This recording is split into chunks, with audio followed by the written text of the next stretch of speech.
पंजाब के निगरान वजीर खेल और कौमी क्रिकेटर वहाब रियाज ने ओहदा संभालने के बाद वजीर बनने पर पहली मर्तबा सोशल मीडिया पर होने वाली ट्रोलिंग पर लबकुशाई की है। वहाब रियाज ने कहा कि इस वक्त पाकिस्तान में जो सियासी सूरत हाल चल रही है ये हमेशा से ऐसी ही थी, इसमें कोई नई बात नहीं है।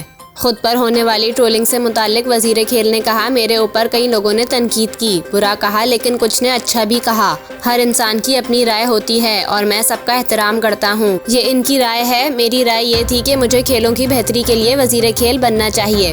वहाब रियाज का कहना था कि जैसी भी सियासी सूरत हाल चल रही है, मेरा बतौर निगरान वजीर के इससे कोई ताल्लुक नहीं है, क्योंकि मैं निगरान सेटअप का हिस्सा हूँ जिसकी मुद्दत सिर्फ 3 माह है। वजीर खेल ने कहा, लिहाजा हम जो काम कर सकते हैं वो करेंगे। मेरा किसी सियासी जमात के साथ ताल्लुक होना ज़रूरी नहीं है और मेरी किसी जमात में दिलचस्पी नहीं है कि मैं कहूँ इस पार्टी के साथ हूँ। वहाब ने मजीद कहा कि मैं यहाँ सिर्फ निगरान सेटअप के लिए आया हूँ। इलेक्शन में जो भी कामयाब होगा इनका काम है वो ही जाने। इमरान खान से राब्ते के हवाले से एक सवाल के जवाब में वजीर खेल ने बताया कि मेरी इमरान खान से ज़िंदगी में कभी बात नहीं हुई।